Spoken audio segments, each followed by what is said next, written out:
Le problème consiste à ce que l'humanité a toujours désiré, ce qui est une question peut-être légitime aux yeux de certains, d'atteindre un statut de surhomme.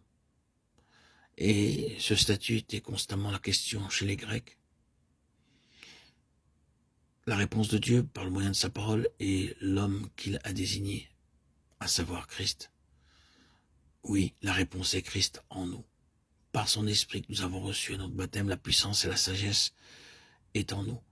Christ en nous, dans la puissance de la mort, de la résurrection, résout le problème de la destinée humaine.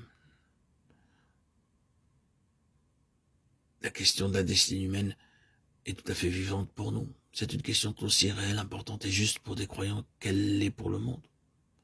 Ce monde a essayé de résoudre ce problème par de nombreux systèmes de philosophie pour régler ce sujet de ce qu'est le but de l'homme, sa destinée.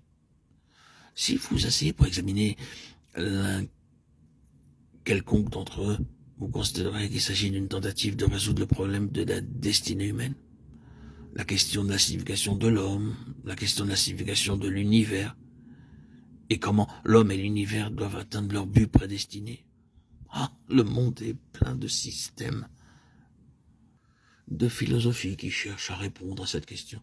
Le Seigneur répond d'une manière simple et directe.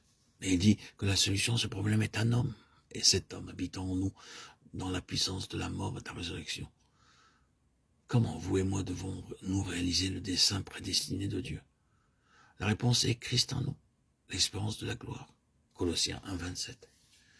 Mais c'est Christ en nous comme étant la sagesse, la puissance de Dieu.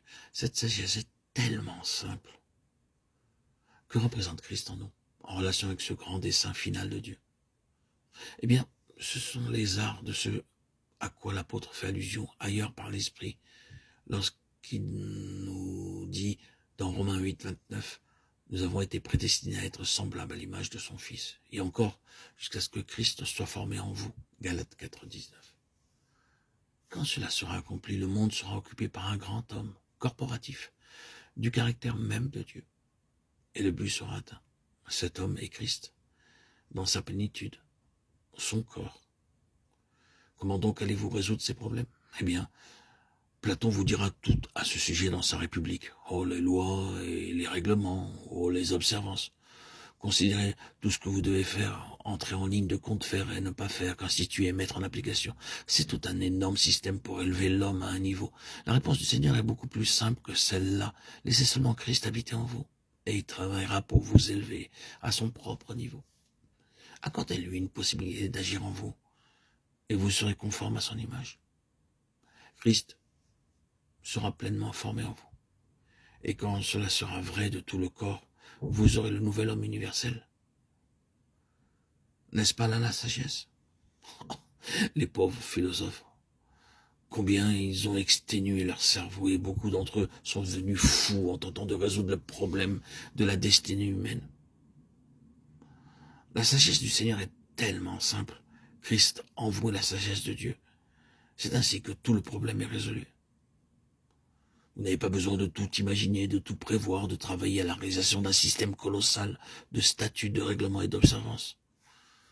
Vous devez simplement laisser le Seigneur avoir en vous sa voix, et le but est assuré. Le problème de l'univers est résolu, sans aucun effort mental. C'est une question de vie. La folie de Dieu est plus sage que les hommes, et la sagesse de Dieu est tellement simple.